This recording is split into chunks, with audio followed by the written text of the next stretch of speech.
Vous êtes séduit par ce genre de stratégie, c'est-à-dire arriver à regrouper 10-15% de pionniers, mais surtout changer la manière de voir, la manière de compter, la manière de mettre en théorie les choses?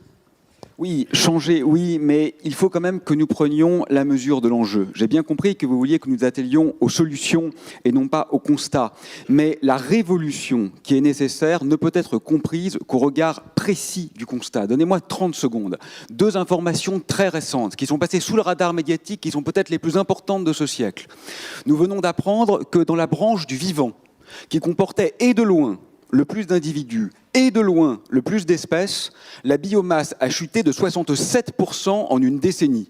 C'est une catastrophe planétaire. C'est surtout les insectes? C'est surtout la part des insectes? C'est beaucoup plus que les insectes, c'est tous les arthropodes, c'est énorme.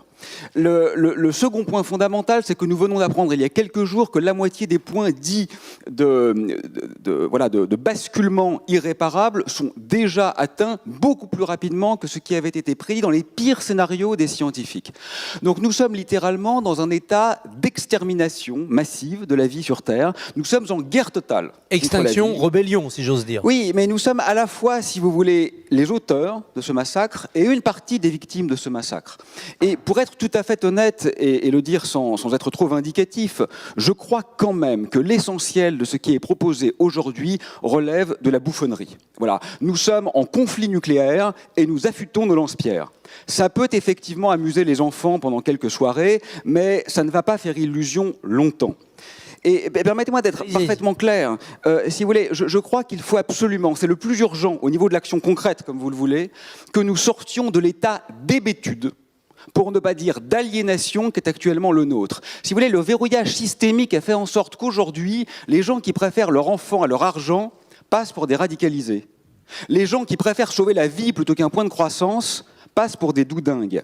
Alors, je pense que la plupart des gens présents dans cette salle fréquentent beaucoup d'économistes et se disent « oui, mais il y a des réalités économiques ». Si vous voulez. Mais moi, je suis physicien et je peux vous assurer que les réalités économiques, elles sont contractuelles. Les réalités biologiques, c'est-à-dire les gens qui meurent, les réalités physiques, c'est-à-dire le crash du système planétaire qui est actuellement en train d'avoir lieu, ça, ce sont des réalités non contractuelles. Elles se rappellent à nous et il va être temps d'être un peu sérieux. Aurélien Barraud, est-ce que vous pensez qu'on peut changer de modèle profondément, rapidement, radicalement en évitant la décroissance, c'est-à-dire en continuant à préserver pour les humains de demain un développement économique et social et plus de confort? Ah non, mais la croissance, ça ne m'intéresse pas du tout. Ce qui est intéressant, c'est le progrès, c'est le bien-vivre, c'est l'amour, c'est la créativité. La décroissance, je l'appelle de mes voeux, elle ne doit pas faire peur. Le PIB, on s'en fiche complètement, c'est pas ça qui est important dans nos vies. Non, non, ça je m'inscris parfaitement en faux par rapport à ce dogme qui relève de la pensée magique qui voudrait que la croissance soit quelque chose d'indépassable, de fondamentalement bon pour nos vies. Aujourd'hui, la corrélation entre la croissance du PIB et la dévastation écologique est un fait scientifique acté.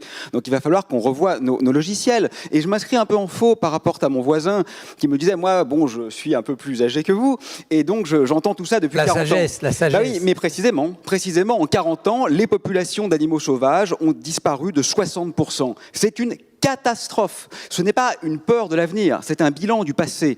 Et quand vous dites qu'il faut être précis, c'est-à-dire effectivement ne pas tout mélanger parce que ce sont des questions complexes, je suis on ne peut plus d'accord, mais je ne comprends même pas pourquoi vous la rabattez sur le problème du carbone. Ce que je viens d'évoquer tout à l'heure n'a strictement rien à voir avec le réchauffement climatique. Ce n'est pas le réchauffement climatique qui, à ce stade, est responsable de l'extinction de la vie sur Terre. Pas du tout. Ce sont les pesticides, c'est la surpêche, c'est la disparition des espaces de vie.